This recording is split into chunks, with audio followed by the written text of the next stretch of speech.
Bonjour, je m'appelle Tancred, je travaille chez Sortlist et dans cette vidéo on va voir pourquoi et comment on est en train de construire une communauté pour nos clients.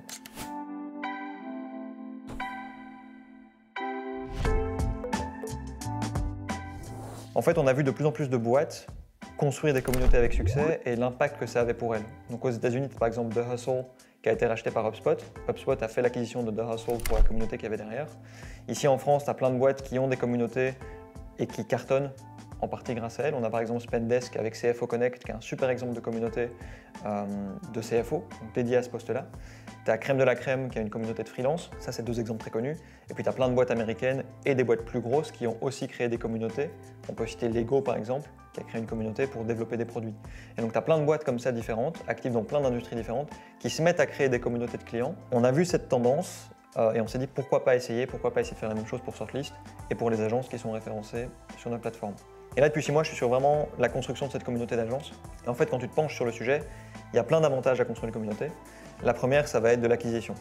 Pourquoi? Parce qu'à partir du moment où tu as une communauté de clients qui parlent les uns avec les autres, qui construisent des relations et qui sont en relation avec la marque, toi, si d'un point de vue extérieur, ça génère beaucoup plus de confiance. Tu te dis, ok, si cette boîte a une communauté, je vais avoir beaucoup plus tendance à aller vers elle parce qu'il y a des gens qui me ressemblent, qui achètent son produit, qui construisent des relations ensemble, donc j'aurai beaucoup plus tendance à aller vers elle. Tu vois, tu prends par exemple deux marques de vélo, tu as le choix entre la marque A et la marque B. La marque B, elle a une communauté, la marque A, elle n'en a pas. Tu dis, ok, je vais aller vers la marque B, il y a une communauté de cyclistes avec qui je peux partager ma passion, je vais aller vers cette marque-là. Donc ça, c'est la première chose, c'est l'acquisition de clients.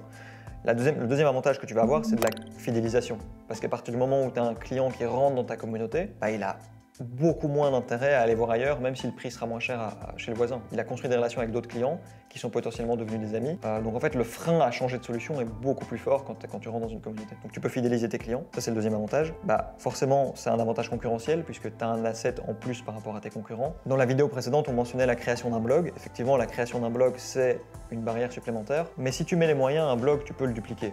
Parce qu'il te faut de la création de contenu, il faut que tu investisses dans un blog, techniquement qu'il soit capable de ranker, etc. Mais si tu mets le budget, tu fais une levée de fonds, tu peux dupliquer un blog, tu peux y arriver. Dupliquer une communauté, c'est vachement plus complexe parce que c'est des relations entre des humains. Vas-y, pour dupliquer des relations entre des humains, c'est un truc unique qu'ils développent entre eux. Peu importe le cash que tu investiras, tu ne pourras pas le dupliquer en fait. Donc c'est le troisième avantage, c'est vraiment un asset ultra valorisant pour une boîte qui voudrait se protéger de la concurrence.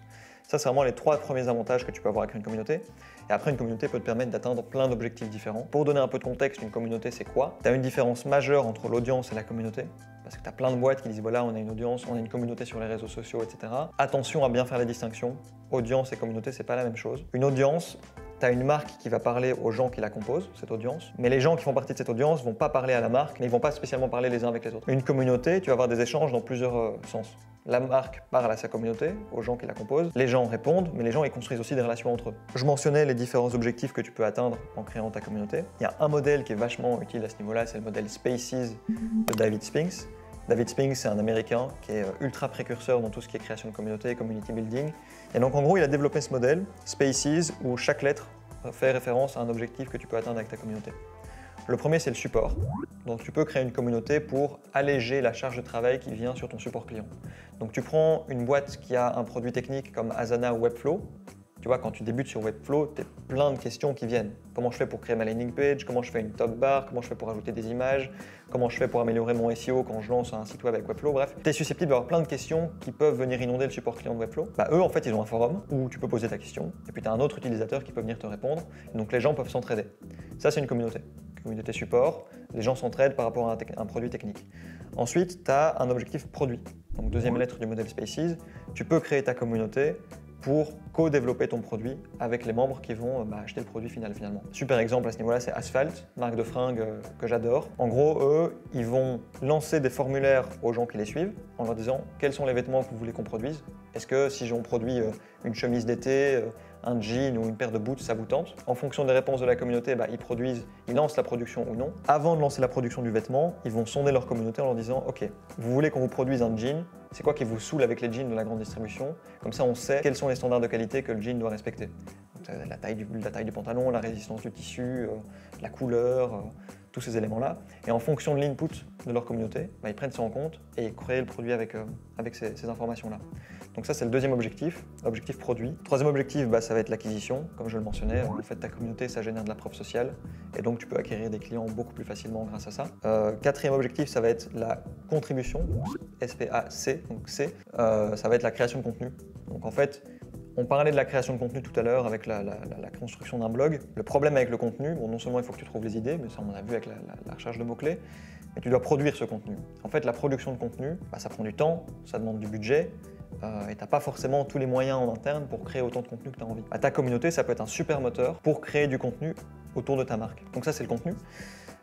Ça va être l'engagement. Tu peux créer une communauté pour engager tes clients autour d'une passion qu'ils ont en commun. Et donc, tu peux un peu devenir la marque. La marque devient un peu le fédérateur pour permettre aux gens qui la suivent de créer des relations. Et enfin, le dernier objectif, c'est le succès. Donc, le deuxième S du modèle Spaces, où tu peux créer une communauté pour des gens qui ont envie de s'améliorer sur un sujet. Et toi, ton rôle, ça va être de les aider à progresser. Donc, tu vas leur proposer du contenu, tu vas leur proposer des formations, tu vas leur proposer des talks pour qu'ils puissent s'améliorer sur un sujet précis. Et un autre exemple, et ça me fait une bonne entrée en matière, c'est que la communauté de Sortlist, c'est cet objectif-là qu'on poursuit. On a créé une communauté dédiée aux directeurs et aux directrices d'agence pour les aider à développer leur boîte, pour les aider à développer une agence qui grandit, qui peut attirer des talents, qui peut se développer plus facilement, etc. etc. Et donc c'est cet objectif-là qu'on a décidé de poursuivre. En fait, déjà, premièrement, tu n'es pas obligé de te cantonner à un objectif, tu peux en viser plusieurs. Tu peux te dire, je vais créer une communauté support et contenu. Et la deuxième chose, c'est que pour choisir ton objectif, il faut que ce soit pertinent par rapport aux objectifs de ta boîte. Et qu'est-ce qui fait sens au niveau de ton business model, en fait. Et donc, il faut vraiment que la communauté soit alignée avec l'objectif business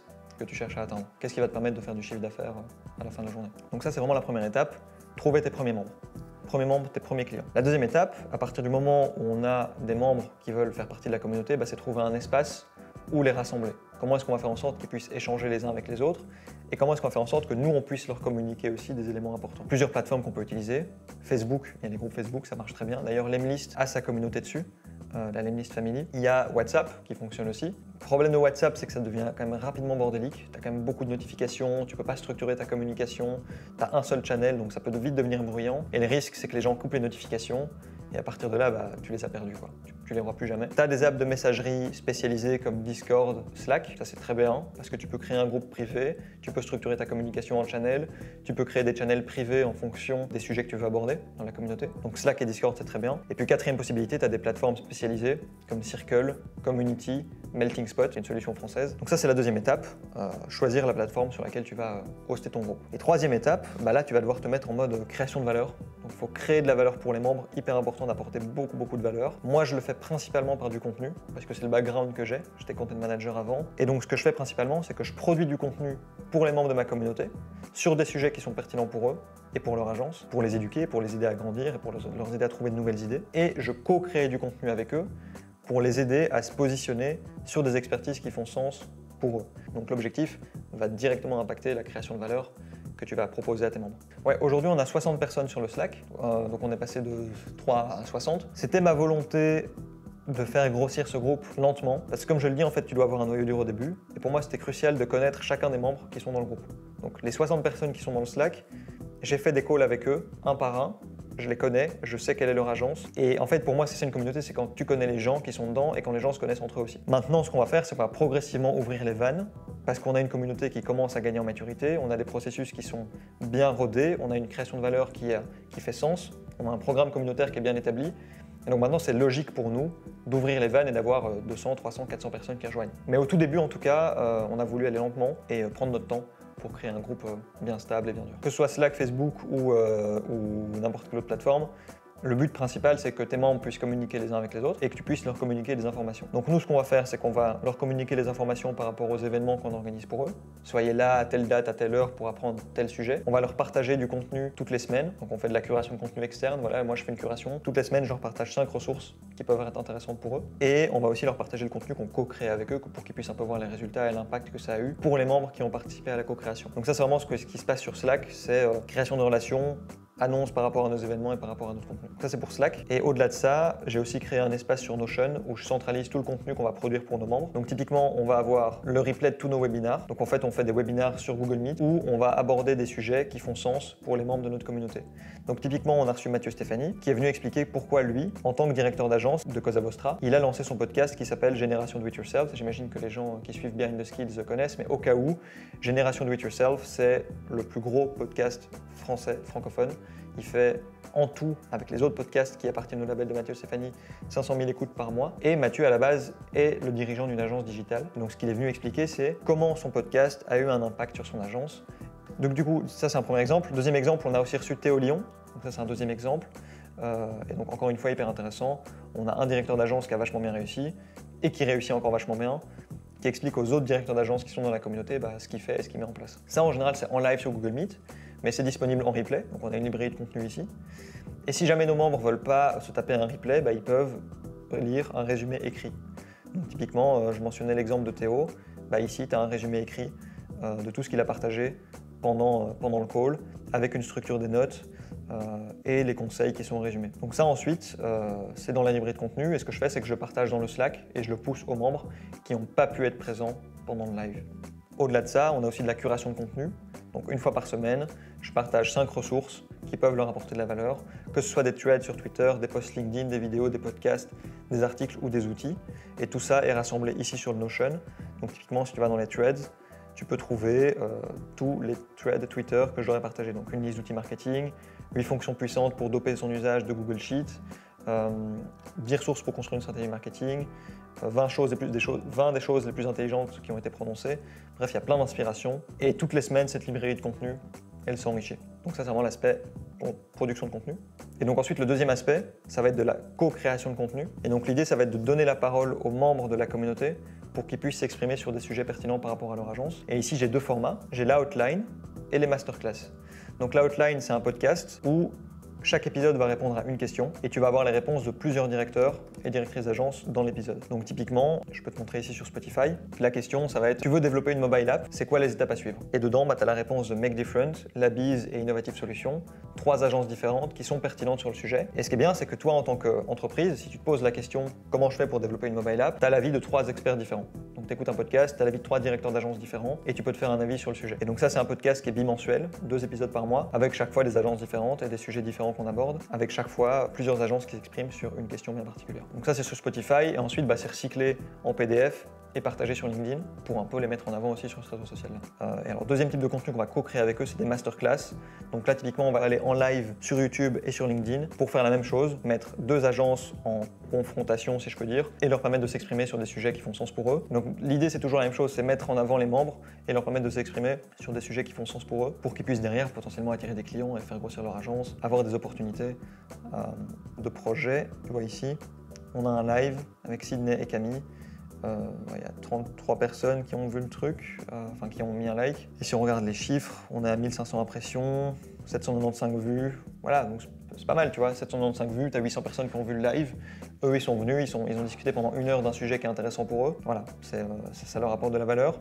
Et l'idée, c'est d'essayer de faire un live 1 fois par mois avec chaque fois 2 agences différentes. Donc ça, c'est un peu le programme communautaire qu'on a pour le moment. On a le Slack qui rassemble les membres, du contenu qu'on produit pour eux pour leur apporter de la valeur sur des sujets qui font sens, avec des webinaires et des intervenants externes ou internes. On a Nicolas qui travaille chez nous et Aline qui travaille chez nous aussi. Nicolas qui est le cofondateur et le CMO, Aline qui est la Digital PR. Et ensuite la co-création de contenu avec les membres pour les mettre en avant par le biais du podcast et des lives qu'on fait sur LinkedIn et sur YouTube. Et du coup, pour conclure, une communauté, ça prend du temps à prendre, ça prend du temps à construire, les résultats sont pas immédiats, ça prend beaucoup de temps, il faut être patient. Au final, c'est comme un blog. Tu vas pas voir les résultats tout de suite, mais à la fin, tu auras un asset vachement qualitatif qui te mettra en sécurité ou qui te mettra dans une position beaucoup plus confortable par rapport à tes concurrents. Mais il faut être encore une fois volontaire d'investir sur le long terme. Ça finit toujours par payer.